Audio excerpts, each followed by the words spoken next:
By late morning, Laura found herself standing in front of the small chapel on the edge of town, watching strangers gather for a funeral that didn't make sense. She told the man at the door there had been a mistake, that the person inside couldn't be her husband.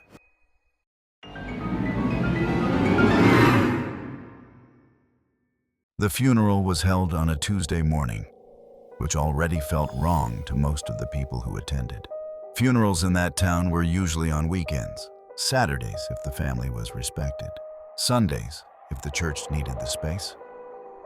A weekday funeral meant one of two things. Either the family wanted it over as quickly as possible, or no one was expected to come. In this case, no one knew why they were there. The deceased was listed on the small white sign near the chapel entrance as Daniel Mercer. No middle name, no dates, just the name printed neatly. Several people stood outside the chapel doors that morning, quietly asking the same question. "Do you know him?" Most shook their heads. A woman in her 40s, standing near the steps, said she thought he lived somewhere near the old quarry road. A man in a black jacket said the name sounded familiar, like someone he might have gone to school with, but he couldn't place the face. That was the strange part. There was no face to remember. Inside the chapel, the casket was already closed. Daniel Mercer's funeral should not have happened at all, because Daniel Mercer was still alive. At least that's what his wife believed when she kissed him goodbye that same morning. Daniel left their house just before 8, dressed in his usual work clothes, carrying a travel mug of coffee, and complaining about the cold. He told his wife, Laura, that he'd be late that night, something about helping a co-worker finish a job out near the edge of town.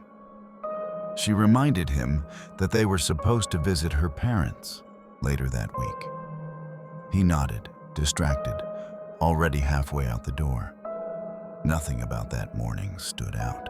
Nothing except the fact that 3 hours later, Laura would be sitting in a church pew, staring at a casket that supposedly contained her husband. The call came just after 9. Laura assumed it was Daniel, maybe asking where he'd left his gloves or reminding her about something mundane.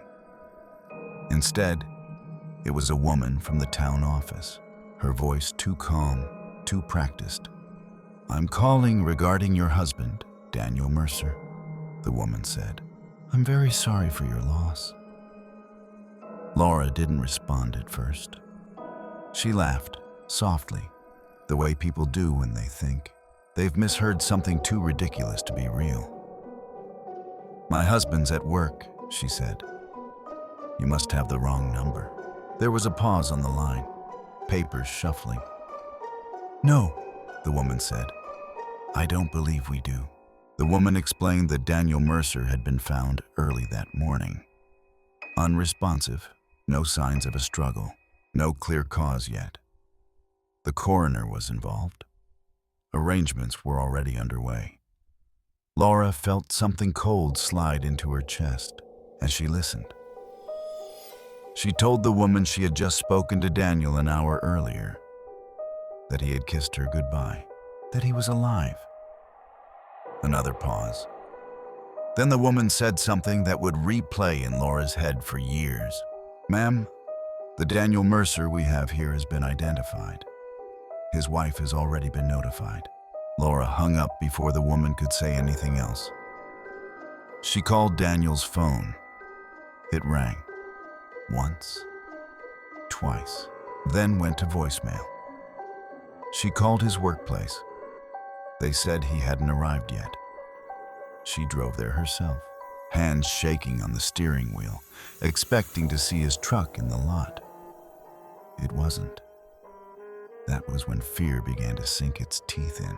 By late morning, Laura found herself standing in front of the small chapel on the edge of town, watching strangers gather for a funeral that didn't make sense.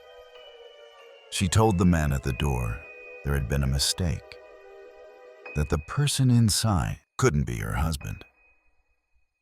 He looked uncomfortable, but stepped aside. Inside, the air smelled like old wood and flowers that had been sitting too long. The casket sat at the front, surrounded by modest arrangements. No large family photos, no memory boards, no slideshow, just the name, Daniel Mercer. Laura approached the front, her heart pounding. She asked the funeral director if she could see him. The director hesitated. "The family requested a closed casket," he said. "I'm his wife," Laura replied. "Open it." Something in her voice must have convinced him. Slowly, reluctantly, he lifted the lid. Inside was a man who looked exactly like Daniel.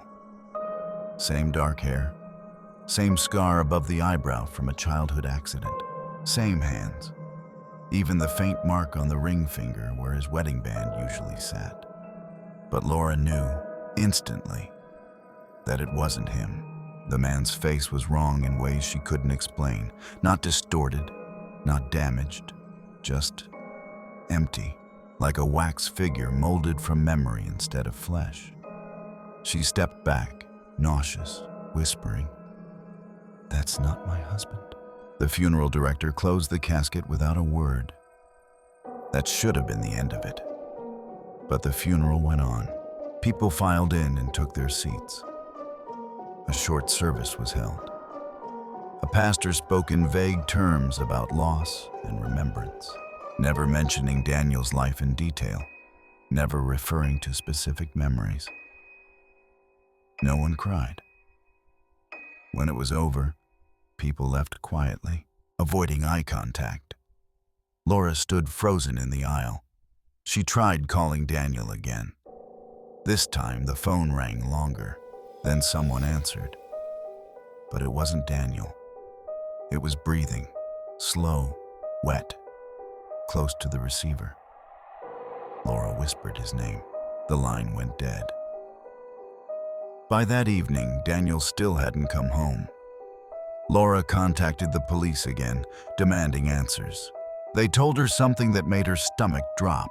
According to their records, Daniel Mercer had no wife. In a small house near the quarry road. A house Laura had never seen. She drove there that night. Inside, the house was empty of furniture. No photos, no clothes, no signs of anyone living there. Except for one thing. On the kitchen table sat a neatly folded funeral pamphlet. Daniel Mercer's name printed on the front. Dated for that morning. Laura didn't sleep that night.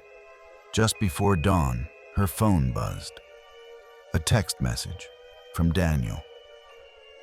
"I went to the funeral. They said you didn't come." Her blood ran cold. She typed back with trembling hands. "Where are you?" Attached was a photo.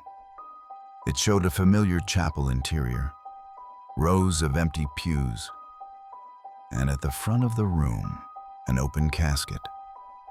Laura never saw Daniel again. A week later, the town held another funeral. Different name, closed casket, same weekday morning. Some people have noticed a pattern since then. Every few months, someone attends a funeral for a person they swear is still alive. And not long after, they aren't. So here's the question that's been whispered quietly ever since. If your funeral was already held, how would you know you were still alive?